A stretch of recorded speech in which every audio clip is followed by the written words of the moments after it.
बात वाङ्मय में कहा गया है। जे ये बुद्धा अइक्कन्ता, जे ये बुद्धा अनागया, संति तेसिं पइत्थानं भूयानं जगईजहा। आदमी के मन में शांति से जीने की भावना भी रह सकती है कि सुख में जिए, शांति में जिए, डिप्रेशन न हो, तनाव न हो, चिंताएं न हो, भय न हो, सुखी और शांतिमय जीवन जिए। अच्छी बात है, शांति में रहें, परंतु शांति में रहने के लिए आदमी कठिनाइयों से ज़्यादा डरता रहे, यह भी विचार्य है।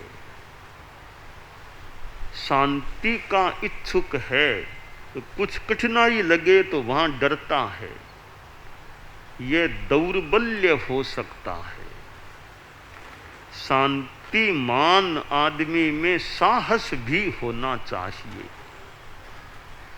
शांति है और जरूरत पड़े और उचित हो तो क्रांति, अभिक्रांति भी, क्रांति भी करने का साहस होना चाहिए। आगम में या शास्त्र आर्षवाणी में जो कहा गया कि जो बुद्ध हुए हैं और जो बुद्ध होंगे उनका प्रतिष्ठान शांति है। जैसे प्राणियों का आधार पृथ्वी है, वैसे बुद्धों का आधार शांति है। हमारी साधु साध्वियाँ भी हैं, सुमनी जी हैं कि बुद्धों का आधार शांति कैसे हो सकता है। बुद्ध हम मान लें तीर्थंकर, केवल ज्ञानी, उनका आधार शांति कैसे। मैं थोड़ा सा तत्वज्ञान के संदर्भ में इस बात को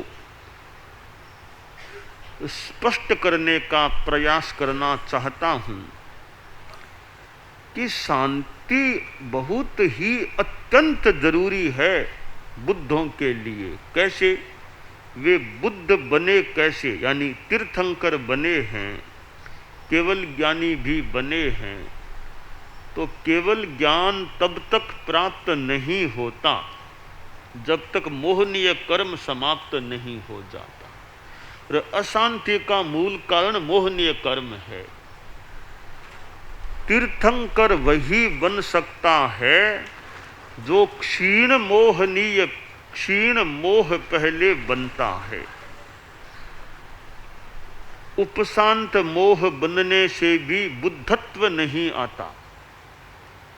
उपशांत मोह यानी 11वें गुणस्थान में चला गया, आसातना न हो, वे महामुनिश्री तो एक बार नीचे जाएंगे ही जाएंगे।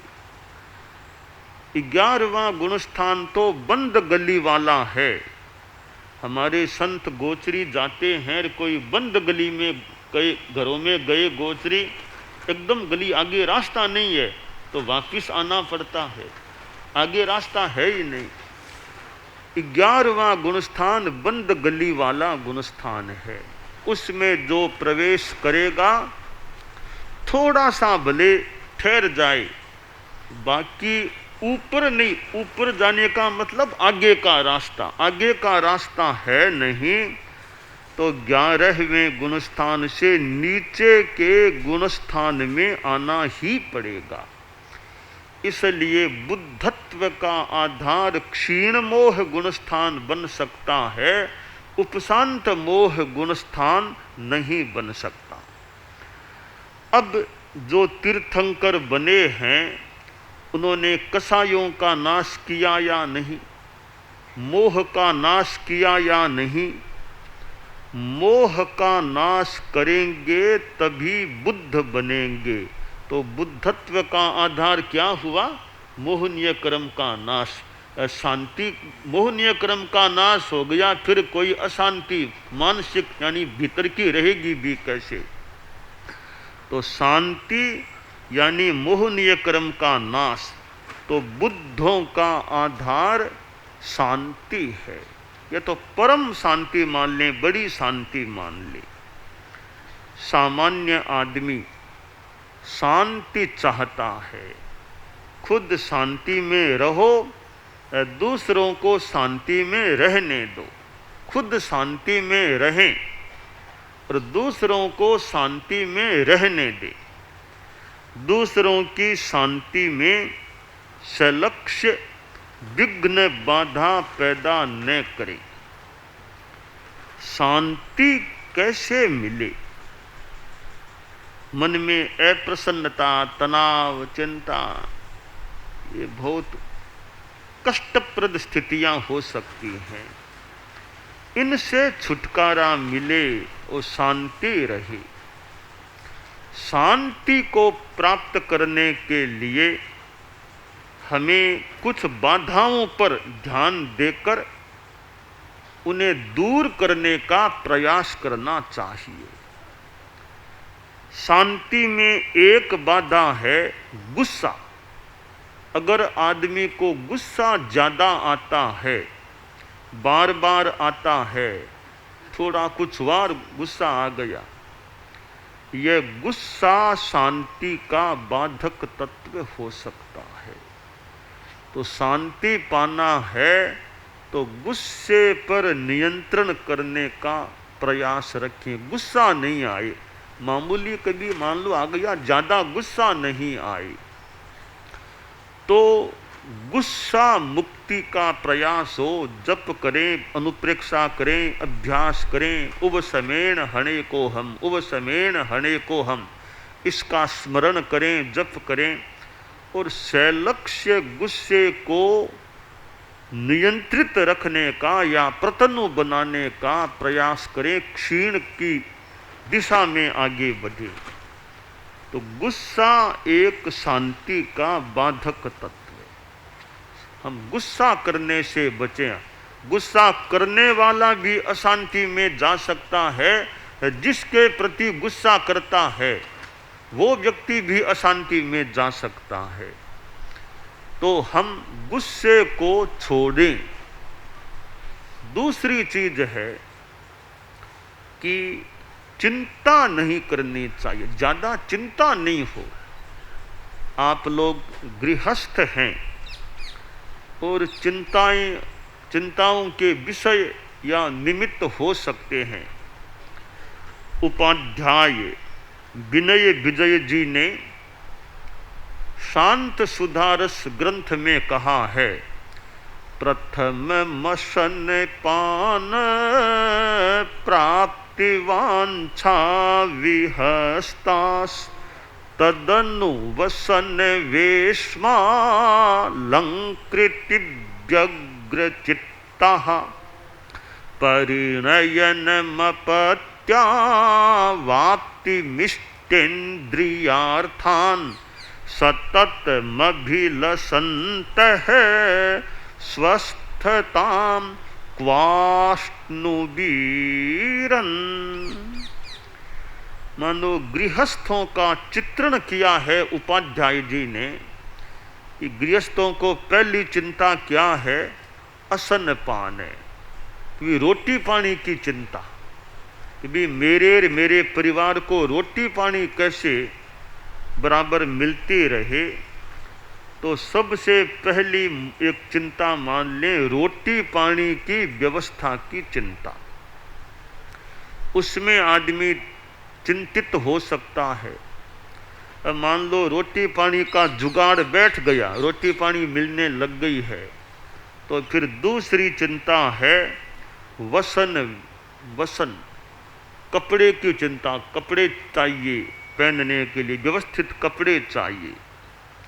और वेश में मकान चाहिए, ये भी मन में भी मकान चाहिए। मकान किराए का मिल गया तो भी ये मेरा मकान तो है नहीं, मेरा अपना मकान बन जाए, किराए पर रहना और अपने मकान में रहना, इसमें फर्क थोड़ा पड़ सकता है। किराएदार ऐसा, ये किराएदार हैं, एक ये मेरा मकान है, तो ये दोनों की भाषा बोले एक सा, हम तो किराए पर, हमारे मकान मालिक तो ये हैं, हम इनके यहाँ रह रहे हैं।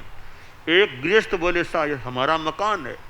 तो मेरा मकान और किराएदार के रूप में, तो गृहस्थ की यह चिंता कि किराए का ही नहीं, मेरा अपना मकान बन जाए, मैं खुद का मकान कह सकूं। मान लो वो भी मिल गया, तो फिर गृहस्थ सोचता है अभी गहने आभूषण घर में नहीं है, तो घर में गहने आभूषण अलंकृत अलंकार चाहिए। अब मान लो गहने आभूषण है कि परिणयन मपत्या वाप्ति, अब चिंता भी मेरी शादी हो जाए, शादी हुई नहीं अभी तक, शादी कैसे हो, शादी की चिंता, शादी कैसे होगी, कहाँ होगी। उपाध्याय जी ने आगे का अपत्यावाप्ति, शादी हो गई, अब संतान चाहिए, संतान अब तक हुई नहीं है, संतान चाहिए। और फिर और ज्यादा इष्टेन्द्रियार्थान, इष्ट इंद्रिय विषय सब अच्छे भौतिक चीजें चाहिए, शब्द रूप आदि, इन सब की चाह रखने वाले गृहस्थ लोग स्वस्थता और शांति को कैसे प्राप्त हो। तो गृहस्थ जीवन में अनेक चिंता के निमित्त विषय बन सकते हैं।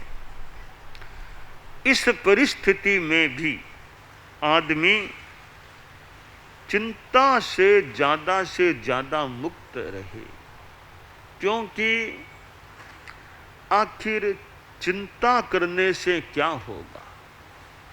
एक सूत्र है, चिंता नहीं चिंतन करो, चिंता मत करो, चिंतन करो। चिंता में थोड़ा एक दुख का भाव हो सकता है, चिंतन करना है भी कैसे काम करना, तो चिंता नहीं चिंतन करो। तो आदमी यह सूत्र बनाए कि मैं चिंता नहीं करूं, चिंतन करूं, तो चिंता मुक्त रहता है, तो शांति का एक और आयाम हाथ में आ गया। मान लीजिए अब कुछ चिंता होती है, तो ऐसा करें कि 24 घंटा चिंता नहीं करना, 24 घंटा चिंता नहीं करना, चिंता करना ही है तो 24 घंटों में आधा घंटा जो चिंता करना चिंतन कर लो, फिर निश्चिंत शांति में रहो। कि चिंता दिन भर क्यों करें, करनी है तो आधा घंटा जो चिंता करना हो कर लो, वो करना वो कैसे, बस फिर शांति में आ जाओ। तो ज़्यादा देर चिंता नहीं करनी, आधा घंटा बहुत है, चिंता करनी है तो और चिंता नहीं करना, तो बाकी दिमाग खाली यानी अच्छा रहे, तनाव मुक्त रहे। चिंता चिता समाप्रोक्ता को भेदश्चित चिंतयो या बिंदु मात्र से भेदतः चिता दहति निर्जीवम चिंता सजीवमप्य हो। कवि ने कहा कि चिंता तो चिता के समान है, दोनों में अंतर क्या है, एक बिंदु या आधे न का अंतर है। चितार चिंता दोनों का काम है जलाना, चिता निर्जीव को जलाती है, चिंता सजीव को जलाती है। तो चिंता से हम मुक्त रहने का प्रयास करें, चिंता ज़्यादा लंबी देर न करें, तो चिंता मुक्ति भी एक शांति प्राप्ति का उपाय है। तीसरी चीज है भय। आदमी डरता है तो अशांति होती है।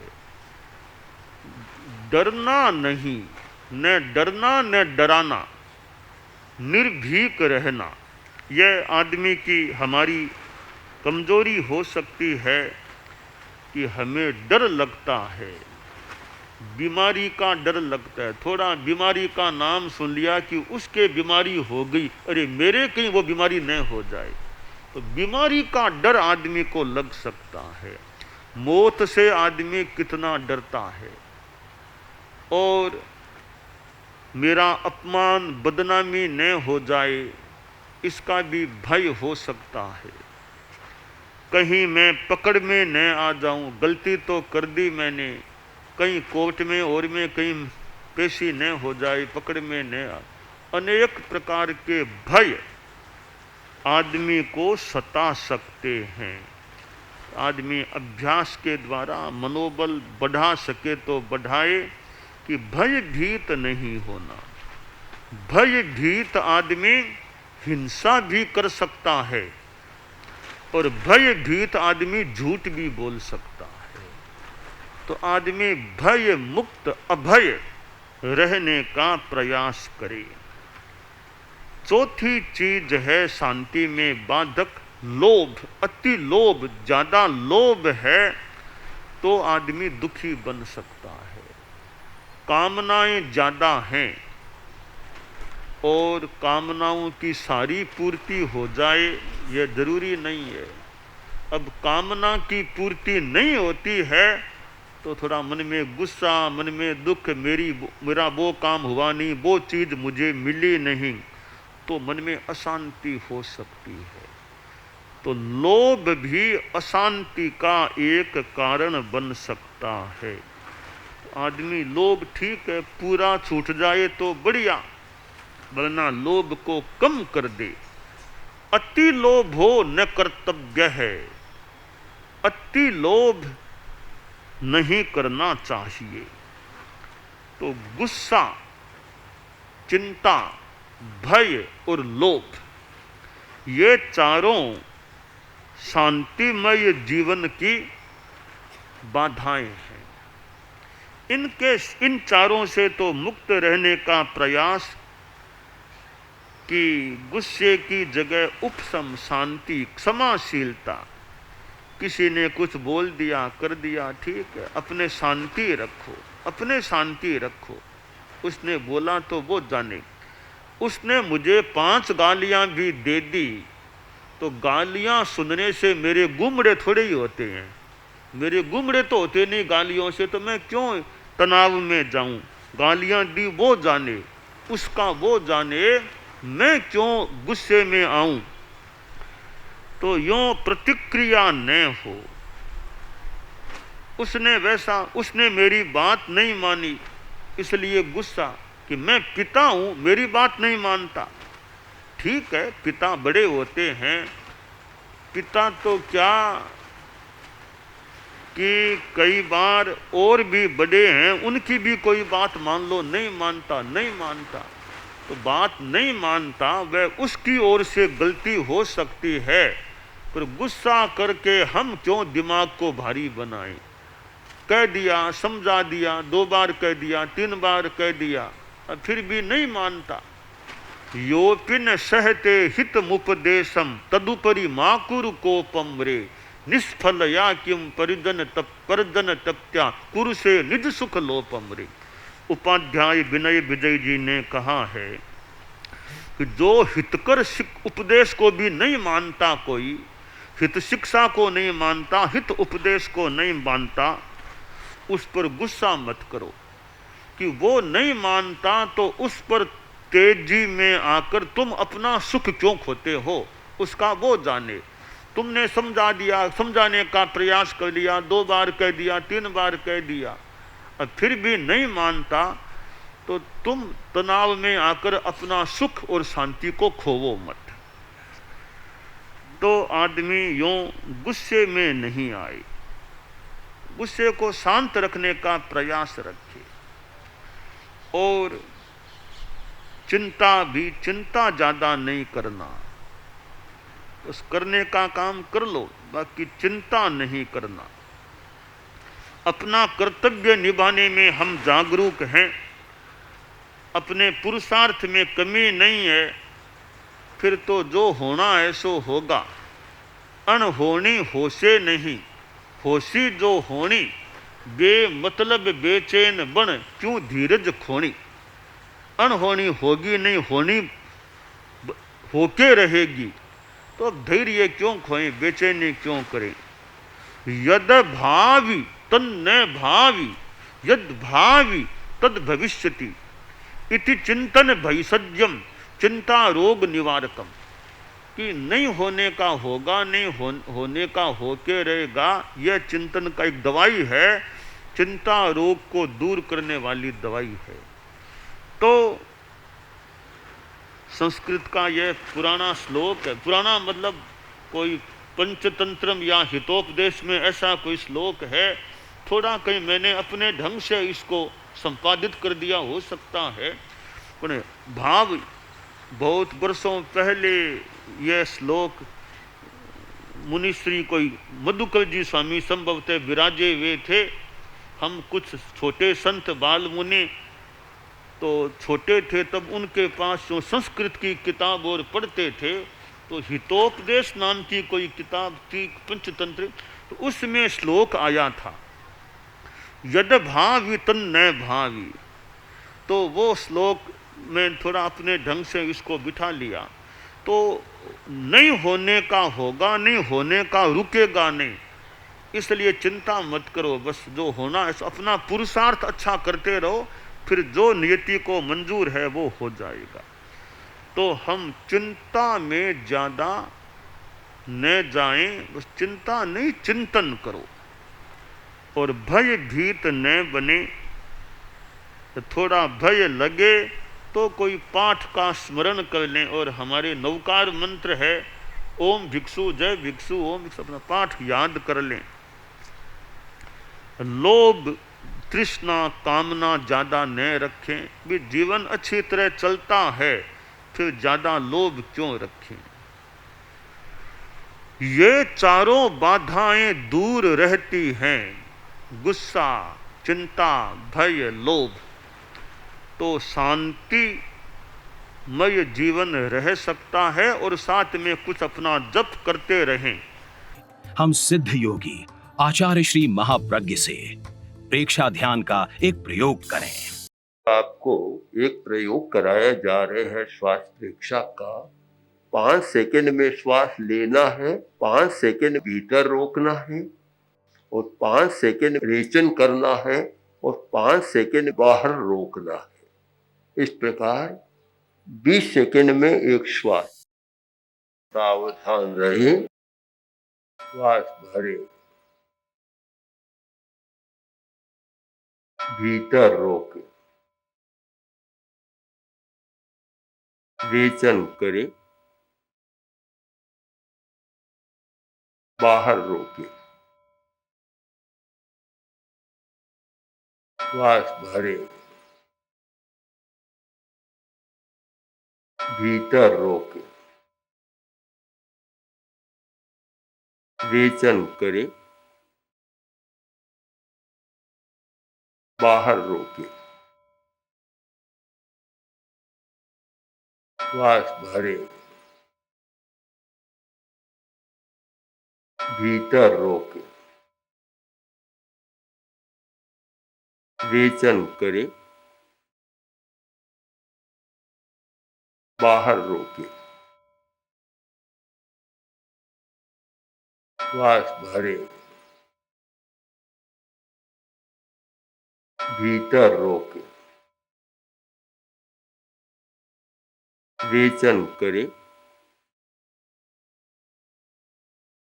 बाहर रोके, श्वास भरे, भीतर रोके, रेचन करे, बाहर रोके, श्वास भरे, भीतर रोके, रेचन करे, बाहर रोके, श्वास भरे। प्रयोग संपन्न। तो ये ध्यान के बहुत छोटे प्रयोग कराए हैं, और इनका स्वयं बार बार अभ्यास करें तो एक अच्छा अभ्यास हो सकता है। ओम आत्मा।